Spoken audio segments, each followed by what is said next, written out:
as part of your submission, the first thing you need to do is submit a Docker file for us to build on site and store away in our container registry. Your submissions, which are the second step, run inside the Docker image that you specify or the default one that we have. So you can go ahead and upload one using the dropdown. So change it from the default to add new Docker image, and you can navigate to the starting kit and upload our sample. And so you'll be seeing messages about the status of your Docker build. So a lot of things like cleaning up the server or building and then pushing to the repo are going to be listed, but the one you really want to look for was finished. And when it is finished, you should be able to see it in the dropdown. So here's sample Docker images, and we can select it.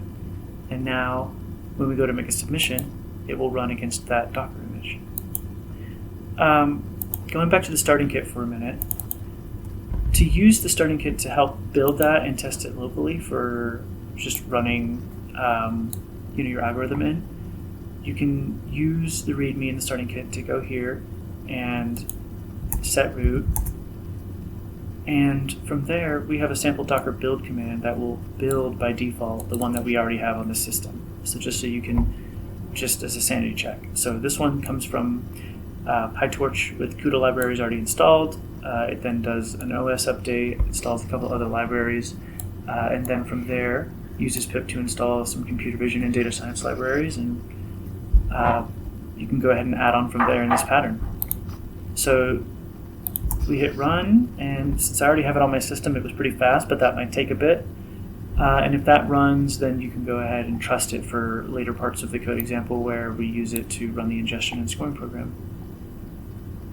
Finally, in order to zip it up so that we can run it, you can cd into sample Docker image if you want to use bash.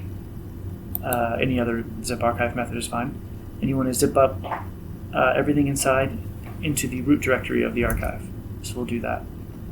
Common mistake is to use a -r flag and recursively zip.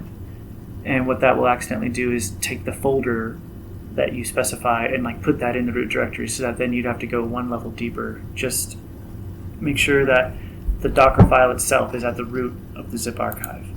So just as an example,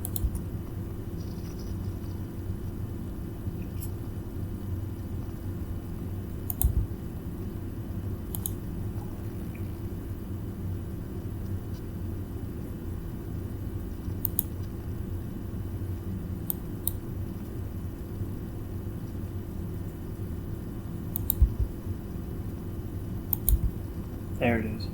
So if we open this up, you can see the Docker file is at the root of this archive.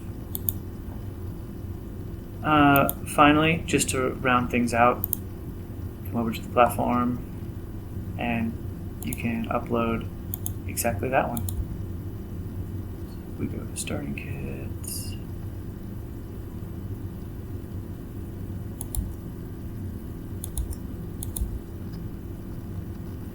Oops, I accidentally made a submission.